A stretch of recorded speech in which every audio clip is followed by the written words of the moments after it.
है। ये जून 2023 का 2024 का पेपर दिखता है, इसी को हम लोग आज सॉल्व करेंगे। ये किसी और का पेपर है, तो इस पर जो टिक किए हुए आंसर हैं उसको ये मत समझ लीजिएगा कि वो सही वाले आंसर, ठीक है ना, इसका विशेष ध्यान रखिएगा। सीधे इकोनॉमिक्स पे चलते हैं 51 नंबर क्वेश्चन पर। ऐसे ही एमपी सेट का पेपर आएगा, जो एमपी सेट वाले हैं वो ध्यान दीजिए, ऐसे ही एमपी सेट का पेपर बनेगा यूजीसी नेट की ही तरह। दोनों मिला के सर मेरा 69 सही हो रहा था, लेकिन सब बेकार हो गया। 70 पे आपका हो जाता, नेट हो जाता। चलिए आगे बढ़ते हैं। अब ये क्वेश्चन पेपर, पहला क्वेश्चन देखिए आप लोग। पहला क्वेश्चन, ये यूजीसी नेट जून 2024 का क्वेश्चन पेपर है। ये जो जिनको नहीं पता है वो जान लें। अब पहला क्वेश्चन पढ़िए आप लोग। पहला क्वेश्चन इकोनोमेट्रिक्स से है, और ये शायद हम लोग अभी नहीं पढ़े हैं, बट जो पिछले स्टूडेंट हैं वो सब पढ़े हैं। इजी क्वेश्चन है। तो पहला क्वेश्चन कह रहा है कि there are several reason why serial correlation occurs, the reason behind does not cause serial correlation. कह रहा है सीरियल कोरिलेशन, जो स्व सहसंबंध नहीं होता, स्व सहसंबंध, उसी को सीरियल कोरिलेशन, सिलेवार सहसंबंध भी कहते हैं, ठीक है ना। तो ऑटो कोरिलेशन सहसंबंध के घटित होने के अनेक कारण होते हैं। सहसंबंध के घटित न होने का कारण पूछ रहा है, यानी निम्न में से कौन सा एक कारण है जिसके कारण स्व सहसंबंध की समस्या उत्पन्न नहीं होती है, पूछ रहा है। तो पहला ऑप्शन है most time series data exhibit business cycle, अधिकतर समय के सिलेवार आंकड़े व्यापारिक चक्रों को परिलक्षित करते हैं। जो स्व सहसंबंध की समस्या है ना, ये व्यापारिक चक्रों के ही कारण आती है। तो पहला तो सही है, हमें ढूंढना है कौन सा गलत है। तो पहला तो सही है। दूसरा पूछ रहा है researcher may have exclude some important variable from the regression, यानी जो अनुसंधान करता है अपने मॉडल में से कुछ महत्वपूर्ण चरों को प्रतिगमन से हटा देता है, तब भी ऑटो कोरिलेशन की समस्या आती है। अगर वो हटा दे, मान लीजिए आपके लिए जो मॉडल में आपके लिए जो चर इंपॉर्टेंट है, महत्वपूर्ण है, उन चरों को आपने हटा दिया, तो उनसे भी जो है ऑटो कोरिलेशन की समस्या उत्पन्न होती है, स्व सहसंबंध की समस्या उत्पन्न होती है। तो ये वाला भी सही है। हमें ढूंढना क्या है, कौन सा गलत है। तो ये दोनों तो कारण सही हैं जो बताते हैं स्व सहसंबंध होता है जिनके कारण।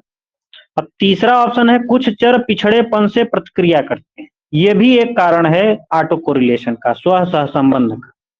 यानी सम वेरिएबल्स रिएक्ट विद लैग, यानी कुछ चर पिछड़े अपने पिछली वैल्यू से प्रतिक्रिया करते हैं, सहसंबंधित हो जाते हैं। जैसे राष्ट्रीय आय है, पिछले से और आगे वाले से सहसंबंधित होती है, तो इसके कारण भी जो है ऑटो कोरिलेशन की समस्या उत्पन्न होती है। तो ये जो 1 2 3 तीनों जो कारण हैं, ये ऑटो कोरिलेशन के कारण है। इनके कारण जो है स्व सहसंबंध की मॉडल में समस्या उत्पन्न होती है। बट ये जो फोर्थ वाला है, व्याख्यात्मक चरों में व्यापक चर पाया जाता है, यानी large variation in the observed explanatory variables. एक चीज और हमेशा ध्यान में रखिएगा आप लोग, हिंदी में कुछ और लिखा है, इंग्लिश में कुछ और लिखा है, तो हमेशा इंग्लिश को प्रेफरेंस दिया करिए।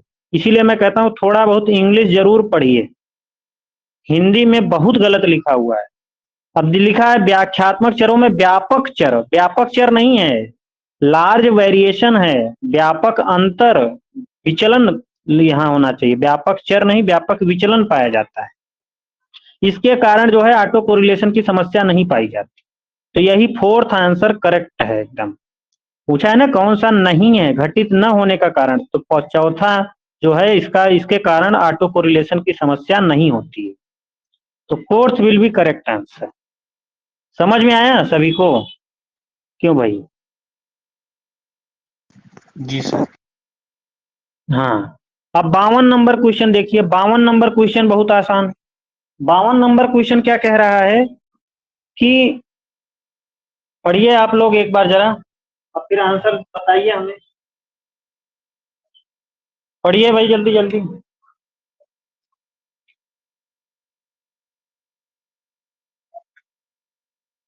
जल्दी जल्दी पढ़ के आंसर बताइए। सब लोग कमेंट बॉक्स में आंसर करिए, कमेंट बॉक्स में।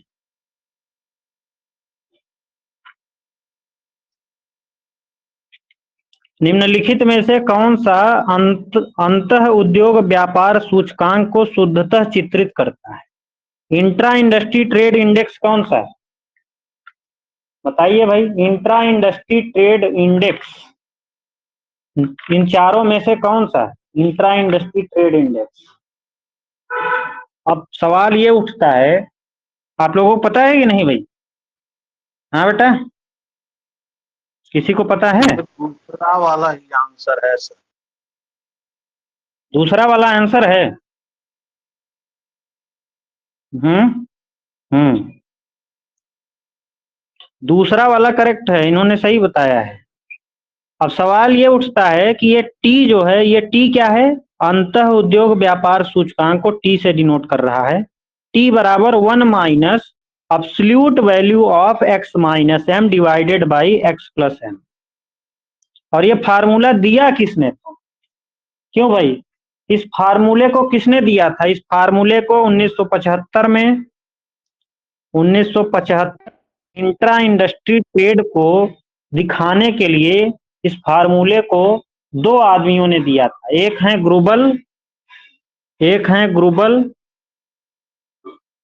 और दूसरे हैं लॉयड। ग्रुबल और लॉयड दो अर्थशास्त्री हैं जिन्होंने अंतः उद्योग व्यापार सूचकांक का ये फार्मूला दिया है। कौन सा? टी बराबर 1 minus absolute value of X minus M divided by X plus M. अगर दोनों चरों के कोई भी वेरिएबल अगर दो डंडी के बीच में लिखा हो उसको बोलते हैं निरपेक्ष मान। क्या बोलते हैं? निरपेक्ष मान।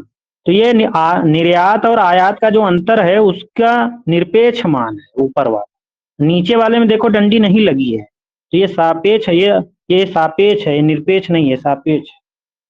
ठीक है, तो absolute value of X minus M divided by X plus M, ये है अंतः उद्योग व्यापार सूचकांक।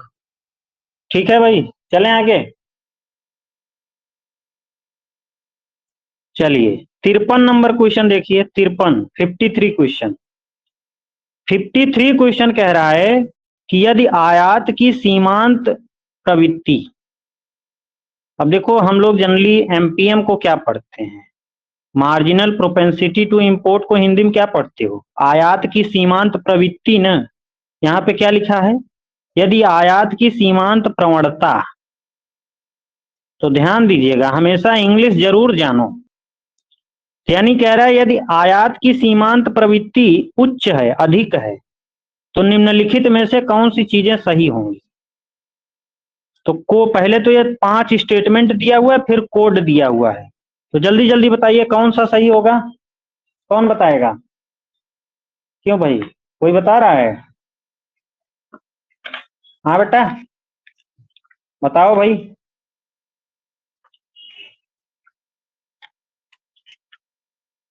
जल्दी जल्दी बताइए आप लोग।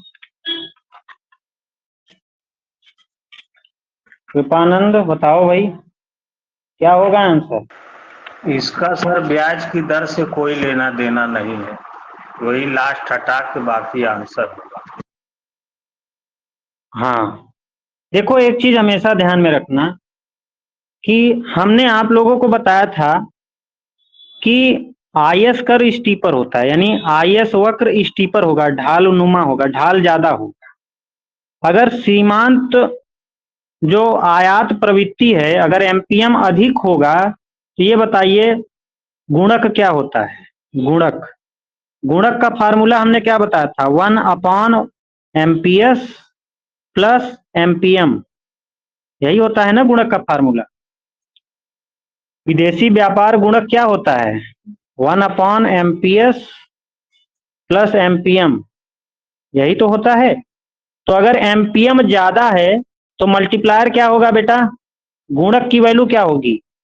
अगर सीमांत आयात प्रवृत्ति अगर ज्यादा है तो गुणक क्या होगा, कम होगा, क्योंकि ये वैल्यू नीचे है ना, तो गुणक क्या होगा, के की वैल्यू कम होगी।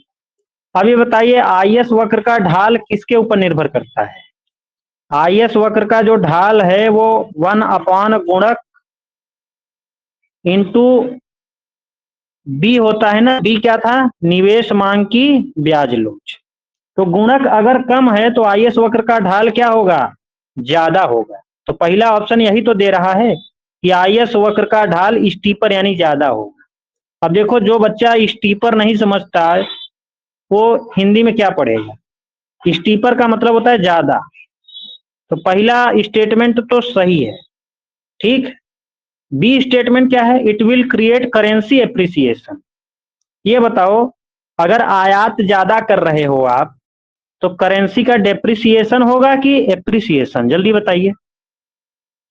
आप कोई भी चीज अगर आप भाई इंपोर्ट हाई है, मुद्रा की कमी, बिल्कुल। अरे ऐसे समझो कि सीमांत आयात प्रवृत्ति ज्यादा है, मतलब हमारे अपना ही देश का एग्जांपल ले लो कि हमारे देश में सीमांत आयात प्रवृत्ति ज्यादा है, हम लोग आयात ज्यादा कर रहे हैं। आयात करने के लिए क्या चाहिए, फॉरेन करेंसी चाहिए, विदेशी मुद्रा चाहिए ना, क्योंकि जो पेमेंट होता है वो विदेशी मुद्रा में होता है, डॉलर में होता है।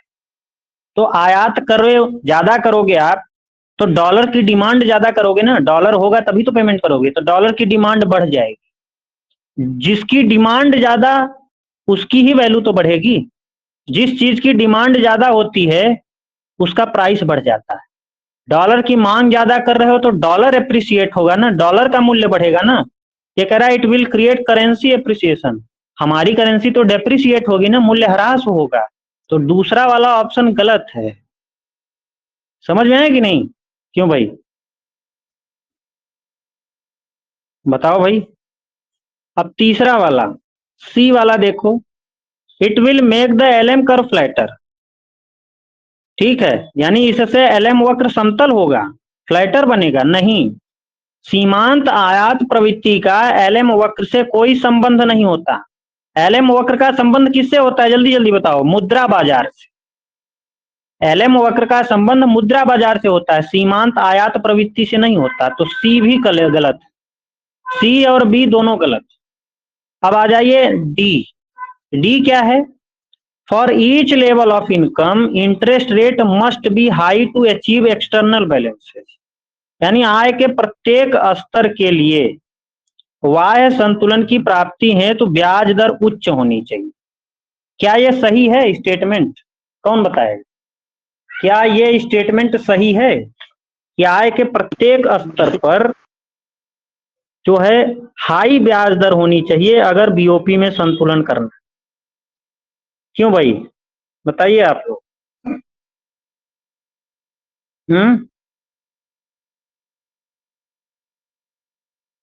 अब ये बताइए, क्वेश्चन में पहले ही लिखा है कि आयात की सीमांत प्रवृत्ति अधिक है, यानी आयात अधिक है पहले से।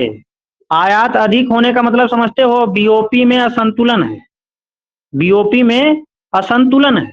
अब बीओपी में असंतुलन है तो क्या करना पड़ेगा, आय के प्रत्येक स्तर पर हमें अगर बीओपी के असंतुलन को कम करना है तो हमारे देश में क्या होनी चाहिए, ब्याज दर अधिक होनी चाहिए। ब्याज दर अधिक होने का मतलब समझते हो, जब हमारे देश में ब्याज दर अधिक होगी तो जो फॉरेनर हैं, जो विदेशी हैं, हमारे यहाँ आएंगे निवेश करने के लिए, यानी वहां से वो पूंजी लेके आएंगे हमारे देश में, कैपिटल का क्या होगा, इनफ्लो होगा। क्यों, क्योंकि हमारे देश में ब्याज दर ज्यादा है, वो हमारे देश में निवेश करेंगे तो उनको रिटर्न ज्यादा मिलेगा, ब्याज ज्यादा मिलेगा। इसलिए ब्याज ज्यादा मिलेगा तो हमारे देश में क्या होगा, कैपिटल का इनफ्लो होगा, पूंजी का अंतर्गमन होगा। पूंजी ज्यादा आएगी हमारे देश में तो हमारा बीओपी क्या हो जाएगा, असंतुलन से संतुलन में बदल जाएगा। तो डी भी सही है। समझ में आया, क्यों भाई, डी वाला समझ में आया, हाँ बेटा, डी वाला स्टेटमेंट समझ में आया ना। अब ई वाला देखिए, ई वाला। ई क्या कह रहा है कि ब्याज दर के प्रत्येक स्तर के लिए बीओपी समीकरण हेतु उच्च आय प्राप्त अर्जित होगी। ऐसा है क्या? यानी for each level of interest rate higher income will be generated to achieve BOP. ये बताओ इनकम का संबंध एक्सपोर्ट से है कि आयात से? ये बताओ आय ज्यादा होगी आपकी, अगर हमारे देश की आय ज्यादा है तो हम इंपोर्ट ज्यादा करेंगे कि एक्सपोर्ट ज्यादा करेंगे? जल्दी बताओ। सर जी निर्यात ज्यादा करेंगे सर जी। अच्छा, निर्यात ज्यादा करो। आय बढ़ा नहीं सर, आय बढ़ाने के लिए निर्यात करना पड़ेगा, ये बात मैं कह रहा हूँ। हम पूछ रहे हैं, मान लीजिए आपके पास इनकम ज्यादा है तो आप आयात ज्यादा करोगे कि निर्यात ज्यादा करोगे? आयात करेंगे सर जी, आयात। आयात करोगे ना, सिंपल सी बात है भाई। ये बताओ आपका निर्यात जो है ना वो आपकी इनकम पे निर्भर नहीं करता, सबसे बड़ी बात यही है। ये बताओ हमारे पास बहुत ज्यादा माल बना बना करके रखा हुआ है, अब भैया हमारा माल रखा हुआ है वो किसके ऊपर, अब हम निर्यात करेंगे किसके ऊपर निर्भर करेगा हमारा निर्यात? जिसको हम निर्यात कर रहे हैं उसके पास पैसा है कि नहीं, सवाल ये है। मान लीजिए हम निर्यात कर रहे हैं, खूब ज्यादा वस्तु बना लिए हैं, सामने वाले के पास पैसा ही नहीं है तो खाक आपका निर्यात होगा? क्यों भाई, समझ में आ रहा है कि नहीं? यानी निर्यात जो है वो आपकी इनकम के ऊपर निर्भर नहीं करता, निर्यात जो है जिसको आप निर्यात कर रहे हो उसकी इनकम के ऊपर निर्भर करता है। जैसे अमेरिका, बांग्लादेश, नेपाल जिसको हम निर्यात करते हैं चीजें, उसकी इनकम, उसके पास पैसा है तभी तो मंगाएगा हमसे, नहीं तो नहीं मंगाएगा भाई। अब यहाँ पे क्या है कि आय के प्रत्येक स्तर पर कह रहा है, ब्याज दर के प्रत्येक स्तर पर बीओपी समीकरण हेतु उच्च आय प्राप्त होगी। अब हमारे पास अगर आय अधिक है तो हम भैया, हमारी आय अधिक है तो हम ज्यादा खरीदेंगे ना माल। खरीदना क्या कहलाता है? आयात। आयात ज्यादा करोगे आप, आयात ज्यादा करोगे तो क्या होगा? बीओपी में लगातार असंतुलन बना रहेगा, संतुलन होगा ही नहीं। तो जो ये स्टेटमेंट है ना ये गलत है। आपको उच्च आय नहीं मिलेगी आयात अधिक करने से, उच्च आय से आपका बीओपी जो है संतुलन में नहीं होगा, उच्च आय से आपका बीओपी जो है और अधिक असंतुलन में धंसता चला जाएगा। तो इस ई वाला ऑप्शन गलत है, ई वाला स्टेटमेंट गलत है। इसमें सही कौन कौन सा है? केवल ए और डी। तो ए और डी जो है वन वन जो है ऑप्शन सही हो जाएगी। समझ में आया? क्यों भाई, क्लियर है सभी को? बताइए, चलें आगे? हाँ बेटा। जी सर। कृपानंद समझ में आया? सही हुआ सर था जी, आपका? सर ये वाला सर गलत बहुत था सर। बड़े बड़े प्रश्न आते हैं सर, क्या मतलब ऐसे ही यूपी पीजीटी में भी इतने बड़े बड़े आएंगे क्या? नहीं, पीजीटी में इतना बड़ा नहीं आएगा बेटा, पीजीटी में इतना बड़ा नहीं आएगा, ये नेट का पेपर है ना। नहीं रहेगा सर। देखो एक चीज जान लो, अगर आप ये सब चीजें पढ़ लिए ना तो आपका पीजीटी हलवा है। ये कहीं ऐसा नहीं है कि आप लोगों ने नहीं पढ़ा है, इसको सब कुछ पढ़ा है। बट हम लोगों की प्रवृत्ति क्या होती है कि बड़ा क्वेश्चन देखा कि डरे। अरे पढ़ो तो उसका ऑप्शन, बहुत सरल क्वेश्चन है। वही, हाँ वो चीज है ना। अब चलिए आगे बढ़ते हैं। 54 क्वेश्चन, अब देखिए 54 क्वेश्चन। 54 नंबर क्वेश्चन का आंसर जल्दी जल्दी बताइए आप लोग, सब लोग प्रयास करिए, 54 नंबर का आंसर बताइए।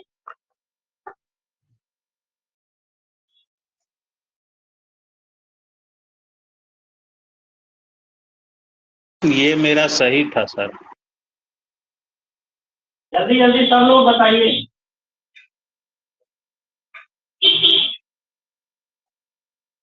सब लोग बताइए, सब लोग।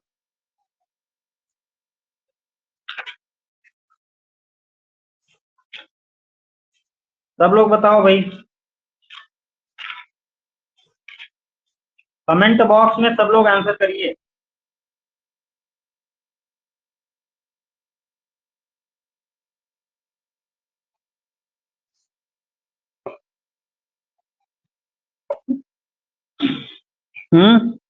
किसी को नहीं पता? इन्फ्लेशन टारगेटिंग का कॉन्सेप्ट किसने दिया था भाई? इन्फ्लेशन टारगेटिंग का जेबी टेलर। इन्फ्लेशन टारगेटिंग का कॉन्सेप्ट किसने दिया था? J B Taylor. यानी मुद्रास्फीति लक्ष्यीकरण का प्रारंभ किसने दिया था कॉन्सेप्ट? जेबी टेलर। बेरोजगारी की स्वाभाविक दर, अब देखो बेरोजगारी की प्राकृतिक दर भी इसको बोलते हैं, तो ध्यान में रखना। नेचुरल रेट ऑफ अनएम्प्लॉयमेंट, बेरोजगारी की प्राकृतिक दर का कॉन्सेप्ट किसने दिया था? Milton Friedman. Milton Friedman. Inflation targeting J B Taylor. समय संगतता समस्या, ये अभी हम न्यू न्यू क्लासिकल जब पढ़ाए थे नव प्रतिष्ठित अर्थशास्त्रियों का, ये सब पढ़ाए हैं। टाइम इनकंसिस्टेंसी प्रॉब्लम, दो आदमियों ने दिया था इसको। समय असंगतता समस्या किसने दिया था? किडलैंड और प्रेस्कॉट। किडलैंड और प्रेस्कॉट। टाइम इनकंसिस्टेंसी प्रॉब्लम किसने दी थी? किडलैंड और प्रेस्कॉट। तो इसका 2 हो जाएगा। और रेशनल एक्सपेक्टेशन पता ही है, तार्किक आकांक्षा किसने दिया था? Rational expectation Lucas junior, Robert Lucas junior. तो डी का 3rd। तो आंसर क्या हो जाएगा? ए का 4, ए का 4, बी का 1, ए का 4, बी का 1। देखो ए का 4, बी का 1, किसी में ए का 4, बी का 1। तो इसका आंसर करेक्ट क्या हो जाएगा? 1 वाला ए मिल का रहा है। 4, 1 वाला मिल रहा है, तो 1 इज करेक्ट आंसर। ठीक है। ये सब तो आप रटा दिए थे सर। रेशनल एक्सपेक्टेशन हो गया, नेचुरल रेट ऑफ एम्प्लॉयमेंट हो गया। अब देखो जो बच्चा natural rate of unemployment Hindi वाला नहीं पढ़ा है ना, वो कंफ्यूज हो जाएगा। बेरोजगारी की स्वाभाविक दर लिख दिया है, तो यही हमेशा सर कि मैं हिंदी इंग्लिश स्वाभाविक दर नहीं समझ पा रहा था ये क्या है सर, जब इंग्लिश में देखा तो समझ में आ गया। इसीलिए कहता हूं ना, थोड़ा बहुत इंग्लिश जरूर जानिए। इकोनॉमिक्स बिना इंग्लिश के नहीं हो पाएगा आज के टाइम में। मेन मेन जो टर्म होते हैं ना, उसका इंग्लिश जरूर जानिए। अब चलिए 55 नंबर क्वेश्चन करते हैं। 55 क्वेश्चन। 55 क्वेश्चन का मैंने अभी कम से कम मैं 3-4 चैनल पे देखा, यूट्यूब पे। यूट्यूब की बात कर रहा हूं आप लोगों से। यूट्यूब पे इस क्वेश्चन को कुछ लोग इसको आंसर मान रहे हैं, लेकिन सब लोग जो सॉल्यूशन कर रहे हैं ना, वो गलत कर रहे हैं। तो आइए हम लोग इसको देखते हैं क्वेश्चन को। ये क्वेश्चन हमने सॉल्व तो नहीं कराया है, लेकिन इससे रिलेटेड हम लोगों ने बात करी है क्लास में, इकोनोमेट्रिक्स में। क्वेश्चन कह रहा है, in the 2 variable regression model when the number of observation is 13, variance of error term is this and TSS is this, find the coefficient of determination। यानी कह रहा है दो चर प्रतिगमन मॉडल में जहां अभिकथनों की संख्या यानी प्रेक्षणों की संख्या 13 है, यानी n बराबर 13 दिया हुआ है, ठीक। और कह रहा है त्रुटि पदों का प्रसरण दिया हुआ है। त्रुटि पद का प्रसरण कैसे लिखते हैं? Sigma cap square. त्रुटि पदों का प्रसरण क्या दिया हुआ है? 0.89 ये त्रुटि पदों का सिग्मा कैप स्क्वायर से, ये कैप लगा है इसका ऊपर, हम त्रुटि पदों का जो है प्रसरण लिखते हैं। तो त्रुटि पदों का प्रसरण ये दिया हुआ है। अब फिर टीएसएस दिया हुआ है, TSS total sum of square. Total sum of square क्या दिया हुआ है? 105.1188 ये दिया हुआ है। अब कह रहा है निर्धारण गुणांक का मान निकालिए, आर स्क्वायर पूछ रहा है। ये एकदम टोटल क्वेश्चन फार्मूला बेस्ड है, जिसको फार्मूला पता है फटाक से लगा लेगा।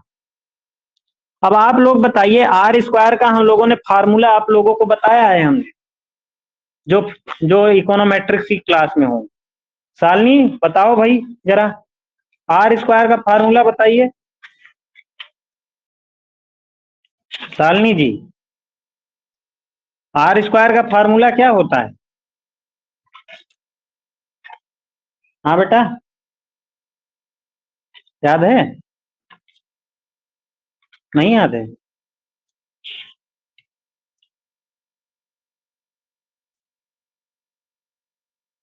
याद करिए बेटा, असिस्टेंट प्रोफेसर वाले में आएगा क्वेश्चन। देख रहा हूँ एक मेरा दोस्त है बॉटनी का है, कह रहा था पेपर का स्टैंडर्ड एमपी में बढ़ गया है, इसलिए थोड़ा सा पढ़ने का प्रयास करिए। ये बताइए, हम लोग आर स्क्वायर का फार्मूला पढ़े हैं ना, क्या होता है? E S S upon T S S. ये आर स्क्वायर का फार्मूला होता है, E S S upon T S S.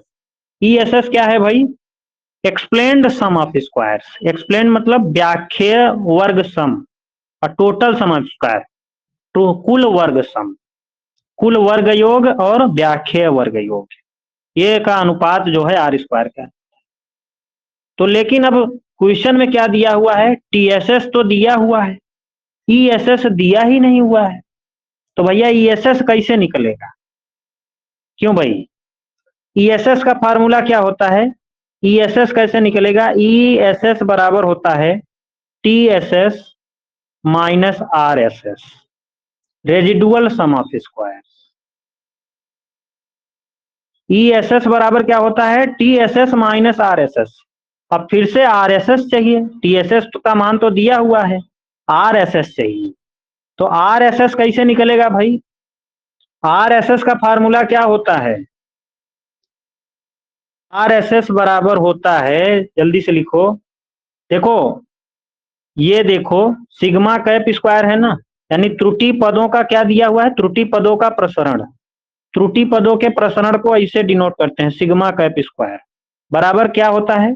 त्रुटि पदों का प्रसरण का जो फार्मूला होता है वो होता है R S S upon N minus two. ये लिखवाया है फार्मूला हमने इकोनोमेट्रिक्स की क्लास में। तो ये बताओ त्रुटि पदों का प्रसरण क्या दिया हुआ है? 0. इसके नीचे वो मान रख दो, 0.89, ठीक है, 3652, ठीक, बराबर आर एस एस बटे एन। एन कितना है? 13। 13 में से 2 गई 11। तब यहां से आर एस एस का मान पता चल जाएगा। आर एस एस बराबर क्या हो जाएगा? 11 गुणा ये 11 का गुणा इसमें करो, कितना आएगा जल्दी बताओ? 0.89, 3652 का गुणा 11 में करो आप लोग कैलकुलेटर से, जल्दी कितना आएगा? आर एस एस बराबर कितना आएगा? कोई करो भाई जल्दी। 0.893652 गुणा 11 कितना आया?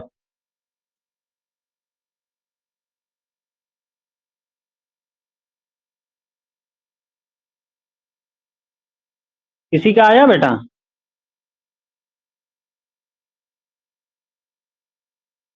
हम्म, 83, हाँ वेरी गुड, बहुत बढ़िया, एकदम करेक्ट। कितना आया? 9.830172, ये आर एस एस आ गया। अब देखो टी एस एस हमें पता ही है, अब टी एस एस में से आर एस एस घटा दो, ई एस एस पता चल जाएगा। तो क्या हो जाएगा? ई एस एस बराबर, टी एस एस कितना है? 105.1188 माइनस 9 आर एस एस की वैल्यू रख दो 9.830172, घटा दो 105 वाले में से 9, इसको घटा दो, ई एस एस का मान पता चल जाएगा। ई एस एस बराबर कितना आया? जल्दी निकाल के बताओ भाई। ई एस एस बराबर कितना आया? 105.1188 में 0.830172 घटाइए, कितना आया? शालिनी कृपानंद करिए भाई, कितना आया? हाँ 95.28, इतना ई एस एस आ गया है। अब आर स्क्वायर के जगह पे वैल्यू को रख दो, R S S, R square बराबर क्या होता है? ई एस एस बटे T S S. E S S की वैल्यू कितनी आई? 95.288688, यही है ना, 288688, वो 28 बटे टी एस एस कितना है? टी एस एस की वैल्यू ये है 105.1188, भाग दे दो जल्दी से, कितना आया? जल्दी से करो शालिनी, कितना आया?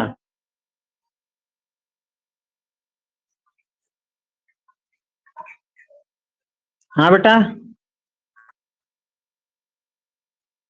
आया? कितना आ रहा है? R square.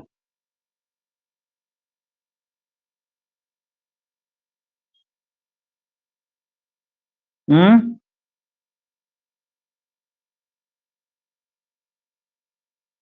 शालिनी जी, आया आपका?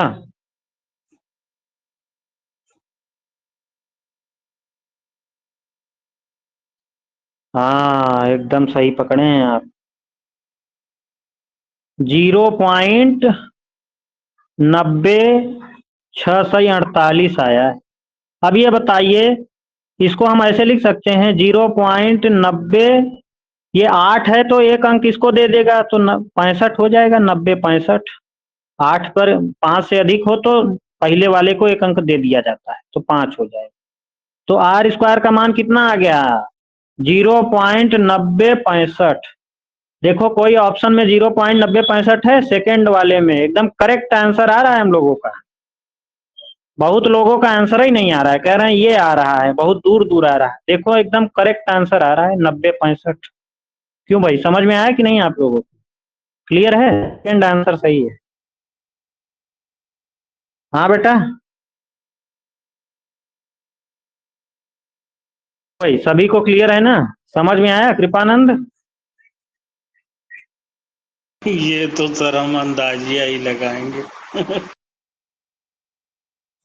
हाँ वो ठीक है, बट क्लास किया करिए। क्लास किए होते तो आज सही। एग्जाम में बेटा कैलकुलेटर अलाउड है,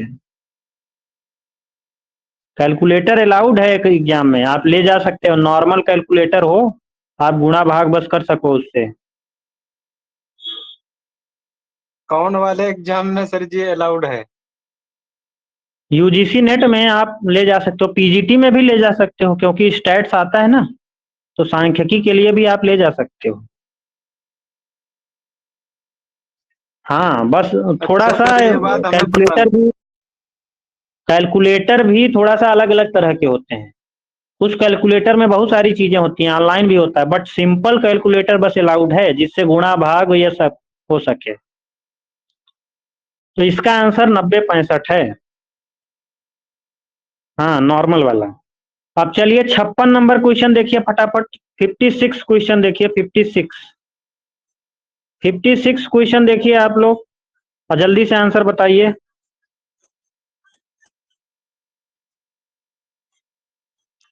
56 क्वेश्चन। 56 क्वेश्चन कह रहा है स्पेसिफिक फैक्टर मॉडल किसने दिया था? विशिष्ट कारक मॉडल। स्पेसिफिक जो फैक्टर मॉडल है उसको किसने दिया था भाई? पॉल सैमुअल्सन और रोनाल्ड जोन्स। अभी हम लोग इंटरनेशनल बहुत जल्दी शुरू करने वाले हैं, तो इन सब थ्योरियों को पढ़ लेंगे। जनरली बहुत ही सिंपल क्वेश्चन आए हैं, कौन सी थ्योरी किसने दिया है बस। तो स्पेसिफिक फैक्टर मॉडल किसने दिया है? पॉल सैमुअल्सन और रोनाल्ड जोन्स। ठीक है, यानी विशिष्ट कारक मॉडल किसने दिया था? पॉल सैमुअल्सन और रोनाल्ड जोन्स। उत्पाद जीवन चक्र परिकल्पना किसने दी? Product life cycle hypothesis, Raymond Vernon. Raymond Vernon जो है ये उत्पाद जीवन चक्र परिकल्पना दिए थे। प्रोडक्ट लाइफ साइकिल हाइपोथेसिस किसने दिया था? रेमंड बर्नन। तो 2 का, बी का 3। प्रिफरेंस सिमिलैरिटी हाइपोथेसिस किसने दिया था? ये भी क्वेश्चन मैं देखा हूं यूट्यूब पे, कम से कम 50 लोग इसको गलत बताएं। ये क्वेश्चन सब लोग गलत कर रहे हैं, क्योंकि नीचे वाला 2 किसी को पता ही नहीं है ना। प्रिफरेंस सिमिलैरिटी थ्योरी जानते हो किसने दिया है? ये लिंडर ने दिया है, Linder, Staffan B Linder. Preference similarity hypothesis किसने दी? लिंडर ने। प्राथमिकता समानता सिद्धांत किसने दिया? परिकल्पना किसने दिया? स्टॉफन बी लिंडर। अमूल्य प्रवर्धन प्रभाव किसने दिया? ये स्टॉपलर सैमुअल्सन थ्योरम। ठीक। मैग्निफिकेंस इफेक्ट किसने दिया? स्टॉपलर सैमुअल्सन थ्योरम है, और इसका लिंडर। तो देखो कौन सा आंसर हो जाएगा? ये सर मूल्य प्रवर्धन प्रभाव ये इंटरनेशनल इकोनॉमिक्स है। हाँ देखो, जो स्टॉपलर एमुलेशन सिद्धांत है ना बेटा, ये कीमत समानीकरण के सिद्धांत इसको बोलते हैं, प्राइस इक्वलाइजेशन थ्योरम। तो प्राइस का ही इफेक्ट होता है, प्राइस इक्वलाइज हो जाता है ना, तो इसीलिए स्टॉपलर एमुलेशन सिद्धांत को मूल्य प्रवर्धन प्रभाव भी कहा जाता है, प्राइस मैग्निफिकेशन इफेक्ट भी बोला जाता है। ठीक है ना। अब एक चीज मैं आपको और बताऊं, ये जो प्रेफरेंस सिमिलैरिटी हाइपोथेसिस है ना, इसको लिंडर पैराडॉक्स भी बोलते हैं, लिंडर पैराडॉक्स या फिर प्रेफरेंस सिमिलैरिटी हाइपोथेसिस कह लो, दोनों चीज कह लो। अब यूजीसी नया नया नाम ढूंढती है ना आप लोगों को बेवकूफ बनाने के लिए, क्योंकि उसको पता है कि आप लोग पढ़े हो लिंडर हाइपोथेसिस, लिंडर विरोधाभास, हम पूछ लेंगे प्रेफरेंस सिमिलैरिटी हाइपोथेसिस। समझ में आया ना। जी सर। हाँ यही सब कारण होते हैं सर जी फेल होने के। यही सब कारण है। तो इसका आंसर क्या हो जाएगा बेटा, ए का 4, ए का अब 4। देखिए सर, जो एसडीजी है, 17 हाँ एसडीजी हम रटा रहे थे, लेकिन एसडीजी से ही क्वेश्चन आया, लेकिन थोड़ा सा वो एक कदम आगे चल गया, उसके प्रकाशन कितने हैं, टारगेट कितने हैं, तमाम तरीके से। अब वही चीज है ना, आपने पढ़ा बहुत अच्छे से, लेकिन क्वेश्चन कुछ अलग तरीके से पूछ लिया, तो हमको इसको गलत पता मत था समझ। कि आएगा एसडीजी से क्वेश्चन 100%, लेकिन इस तरह आएगा ये नहीं पता था। चलिए कोई बात नहीं। चलिए 56 नंबर क्वेश्चन को करते हैं। ए का क्या हो जाएगा 4, तो ए का 4 किसी में दिख रहा है 2 वाले में। अब बी का प्रोडक्ट बी का 3rd, तो केवल सेकंड वाला ऑप्शन सही हो जाएगा, 2 वाला ऑप्शन। ए का 4, बी का 3rd, सी का 1 और डी का 2। वो क्या कहते हैं, प्राइस डी का 2, हाँ डी नंबर का एक 2 वाला सही है। हो जाएगा, नंबर एक वाला। नंबर 1 वाला कहाँ है भाई, ए का 4, बी का 3rd और सी का दूसरा ही है। 1। दूसरा सही है यार महाराज, कहाँ देख रहे हो यार अवधेश, कहाँ देख रहे हो। क्लियर है ना, तो सेकंड करेक्ट है ऑप्शन। अब ये इंडियन इकोनॉमी का क्वेश्चन है, इसको अभी हमने देखा नहीं है सर्वे वर्वे में, इसको देखेंगे तो बताएंगे, बाकी थ्योरेटिकल चलते हैं। हाँ ये वाला क्वेश्चन देखिए, 58 नंबर क्वेश्चन देखिए आप लोग। 58 का आंसर बताइए, गाइड से क्वेश्चन है, क्रोनोलॉजी पूछा है। 58 का आंसर क्या हो जाएगा। इसका है भाई, मतलब सर इतने दौरे हुए हैं गैट के, सबको रटना पड़ेगा किस सन में कब हुआ। हमने इसकी ट्रिक भी बनवाई है, शालिनी से पूछो, हमने इसकी ट्रिक बनवाई हुई है, इन लोगों को एकदम ट्रिक के जरिए याद करवाए हैं इसको। बताओ भाई इसका आंसर क्या होगा, अभी पढ़ाएंगे इंटरनेशनल, तो सबको हम क्लियर हो जाएगा। क्यों भाई, सबसे पहला गैट का राउंड कौन था, कौन सा था। सबसे पहला जो गैट का राउंड था वो जिनेवा राउंड था। कौन सा था, जिनेवा राउंड। तो देखो जिनेवा कहीं है, ये देखो डी, जिनेवा दौरा, तो डी पहला हो जाएगा। तो डी कौन से में है, 3 वाले में है, 1 वाले में है, तो 3 1, तो आंसर ये क्लियर हो गया, 2 और 4 एलिमिनेट हो गए। अब जिनेवा राउंड के बाद कौन सा राउंड था पता है आप लोगों को, तुर्कवे राउंड, बी। जिनेवा राउंड जो था वो 1947 में हुआ था, तुर्कवे राउंड जो था 1951 में हुआ था। ठीक है, इसके बाद डिल्लन हुआ था, डिल्लन दौरा ए वाला, ये 1960 में हुआ था, डिल्लन वाला। तो क्या हो जाएगा इसका आंसर, डी बी ए, डी बी ए, डी बी ई, तो 3rd वाला आंसर सही है। तो सबसे पहले कौन सा हुआ था, जेनेवा, उसके बाद तुर्कवे, तुर्कवे, उसके बाद डिल्लन, डिल्लन, उसके बाद कौन सा हुआ था, कैनेडी, कैनेडी, और उसके बाद टोक्यो, टोक्यो। ठीक है, तो जिनेवा 1947, 47-48, उसके बाद 1951 में ये, फिर डिल्लन वाला 1960-61, कैनेडी जो है 1964-67 में हुआ था, 64-67, टोक्यो जो है 1973-79 हुआ था, 1973 से 79। तो ये क्रोनोलॉजी है इसकी। ठीक है जिनेवा ना? पहले हुआ था सर, सबसे प्रथम यही है। हाँ, सबसे प्रथम जो है जो राउंड है गाइड का वो जिनेवा हुआ था। ठीक है ना? चलें आगे। तो इसका आंसर थर्ड करेक्ट हो जाएगा, थर्ड। अब 59 क्वेश्चन देखिए, 59, 59 क्वेश्चन, 59 क्वेश्चन देखिए आप लोग, कम से कम 10-12 क्वेश्चन तो कर लें। 59 क्वेश्चन देखिए, 59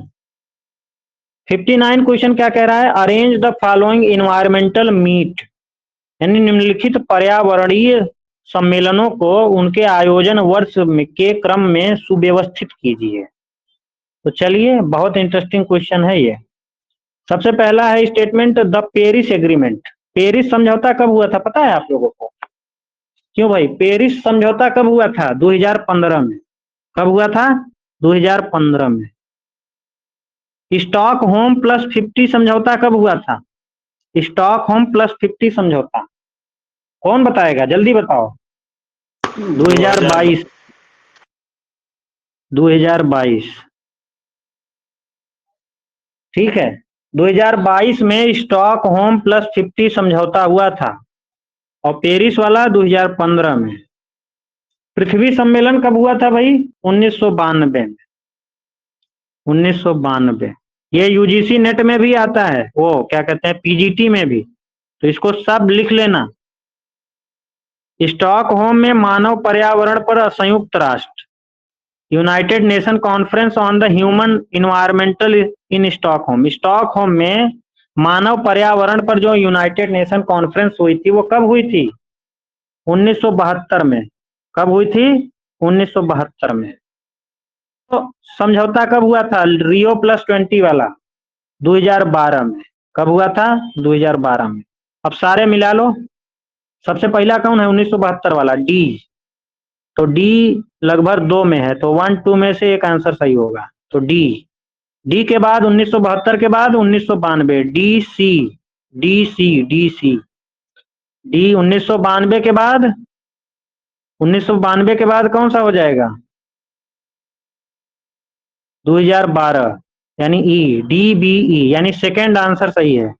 डी बी ई, फिर ए, और फिर 22 वाला बी। सेकेंड आंसर सही है। क्यों भाई, समझ में आया? हाँ बेटा, जी सर। बताओ भाई। हाँ, चलिए आगे क्वेश्चन देखते हैं। 60 नंबर क्वेश्चन देख, इसका एक नोट्स बना लीजिए। एक क्वेश्चन, 2 क्वेश्चन यहाँ से यूपी पीजीटी में भी आता है, और सेट में आएगा, असिस्टेंट प्रोफेसर में आएगा। 1-2 क्वेश्चन इन्वायरमेंटल से जरूर आते हैं। अब अगला क्वेश्चन भी पर्यावरणीय अर्थशास्त्र से भी है। कह रहा है 60 कि which of the following is not a feature of Coase theorem. Coase theorem है एक, वो कह रहा है कोज प्रमेय की कौन सी विशेषता नहीं है। कोज प्रमेय थ्योरम की 3-4 विशेषताएं याद रखो। 3-4 विशेषताएं जानते हो क्या है? कि हर व्यक्ति के पास, पहली विशेषता क्या है? हर व्यक्ति के पास पूर्ण इंफॉर्मेशन होती है, पूर्ण सूचना होती। ठीक। दूसरी विशेषता क्या है? लेन देन लागत नहीं पाई जाती, लेन देन लागत नहीं पाई जाती। ठीक है। और तीसरी विशेषता क्या है भाई? तीसरी विशेषता है कि जो उत्पादन करता है, जो उपभोक्ता है, वो अपनी उपयोगिता या उत्पादन को अधिकतम करने का प्रयास करते हैं, यानी मैक्सिमाइजेशन करने का प्रयास करते हैं। चौथी विशेषता क्या है? कि धन प्रभाव नहीं पाया जाता, यानी आय प्रभाव नहीं पाया जाता, नहीं पाया जाता। तो अब चारों विशेषताएं देख लो, जो नहीं मिले वही आंसर सही हो जाएगा। तो देखो, प्रत्येक के पास संपूर्ण सूचना होती है, एवरीवन हैज परफेक्ट इंफॉर्मेशन, सही है। दूसरा कॉस्टलेस ट्रांजैक्शन, लागतहीन संव्यवहार, ये भी सही है। हमें ढूंढना है कौन सी नहीं है। उत्पादनकर्ता लाभ अधिकतम करता है, उपभोक्ता उपयोगिता अधिकतम, ये भी सही है। धन प्रभाव पड़ता है, नहीं, धन प्रभाव नहीं पड़ता। तो फोर्थ आंसर करेक्ट हो जाएगा। समझ में आया? क्यों भाई, क्लियर है? जी सर, ये पढ़ाए थे सर आप? नहीं पढ़ाए हैं इसको, इन्वायरमेंटल इकोनॉमिक्स अभी नहीं पढ़ाए। ठीक है, चलिए आगे बढ़ते हैं। अगला क्वेश्चन भी इंटरेस्टिंग है, देखिए जरा अगला क्वेश्चन। अगला क्वेश्चन देखिए भाई, अगला क्वेश्चन का आंसर बताइए आप लोग। अगला क्वेश्चन है, arrange the following Nobel laureate according to their year of award. पांच लोग हैं जिनमें पूछा है शुरू से अभी तक का क्रोनोलॉजी बताइए। आर्थर लुइस को कब नोबेल प्राइज मिला था, कोई बताएगा? आर्थर लुइस को नोबेल प्राइज कब मिला था और क्यों मिला था? आर्थर जो लुइस हैं, इनको नोबेल प्राइज मिला था 1979 में, 1979 में। असीमित 19 सूचना। हाँ, 1979 में सर आर्थर लुइस को नोबेल प्राइज मिला। इनको नोबेल प्राइज मिला था डेवलपिंग कंट्रीज की समस्या पर विचार करने के, यानी जो अल्पविकसित देश हैं, जो विकासशील देश हैं, उनकी समस्याओं पर इन्होंने अपनी थ्योरी दी थी। जैसे आप लोग पढ़ते होंगे असीमित की पूर्ति का सिद्धांत, तो वो अल्पविकसित देशों से ही संबंधित थी, कृषि पर विचार था उनका। तो ये जो है अल्पविकसित देशों की समस्याओं को उजागर करने के लिए इनको नोबेल प्राइज 1979 में मिला था। ठीक है, अब दूसरा देख लीजिए, साइमन कुजनेट को नोबेल प्राइज राष्ट्रीय आय के लिए मिला था, नेशनल इनकम के लिए। कब मिला था? 1971 में। 1971 में नोबेल प्राइज किसको मिला था? साइमन कुजनेट को, नेशनल इनकम के लिए। ये हमने पढ़ाया हुआ है आप लोगों को। और तीसरा देखो सी वाला, डगलस सी नॉर्थ। डगलस सी नॉर्थ को कब मिला नोबेल प्राइज भाई? डगलस सी नॉर्थ 1993 में इनको नोबेल प्राइज मिला, 1993। क्लाउडिया को 23 में। हाँ, क्लाउडिया गोल्डलिन को कब मिला? 2023 में। इन्होंने वोमेन लेबर एम्प्लॉयमेंट की कुछ बात की थी ना इन्होंने, महिला श्रम सशक्तिकरण वगैरह, तो डी इसके लिए इन्होंने मिला। रोनाल्ड कोस जो अभी थ्योरी अभी पढ़े हैं, उनके लिए भी, यानी रोनाल्ड जो कोस हैं, इन्होंने संपत्ति का अधिकार संबंधी विचार दिया था। संपत्ति का अधिकार, उसके लिए संपत्ति का अधिकार से ही संबंधित है कोस थ्योरम। इसी कोस थ्योरम के लिए ही इनको नोबेल प्राइज मिला गया था, रोनाल्ड कोस को। कब मिला था रोनाल्ड कोस को भाई? 1991 में। 1991 में रोनाल्ड कोस को नोबेल प्राइज मिला। तो अब बना लीजिए क्रोनोलॉजी। सबसे पहले कौन? Simon Kuznets, B. क्या पूछा है यार, सबसे पहले कि सबसे बाद में?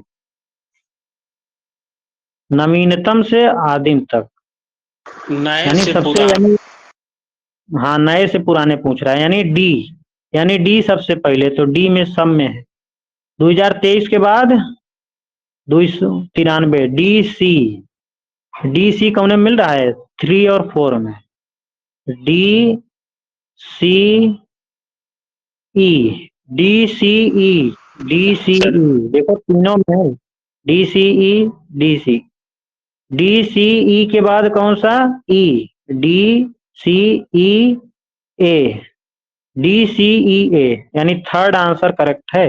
देखिए तीन एकदम, तीनों में, दोनों में मिल रहे हैं। इसका मतलब जब तक आदमी 4 ठो न जानेगा तब तक आंसर नहीं लगा सकता। जी ये सर। देखिए आप लोग। हाँ, तो इसलिए दिमाग लगाना पड़ेगा, पढ़ना पड़ेगा आप लोग। सर जी सर, नहीं तो किसी किसी में 3 हिंदी ऑप्शन पता वाले। है, 2-3 पता है तो हो जाता है, लेकिन इसमें आखिरी तक अब नहीं देखो छोड़ते। इसमें, देखो आप लोग, तीन तीन तीन दोनों में मिल रहे थे। अब चौथवा अगर किसी को नहीं पता है तो उसका बंटाधार हो जाएगा, वो लगा ही नहीं सकता आंसर। और हिंदी तो वाले इसका सर आंसर क्या होगा? के आदितम में ही फंस जाएंगे। हाँ, वो तो है ही है। तो इसका आंसर जो है 61 का क्या हो जाएगा, थर्ड। चलिए अब आगे कल करते हैं, ठीक है, मैथमेटिकल हैं सारे, सर जी कल इस पर मेरा और भी सॉल्व। नेट खत्म हो गया सर, एक बात पूछना चाह रहा था। ये हम लोग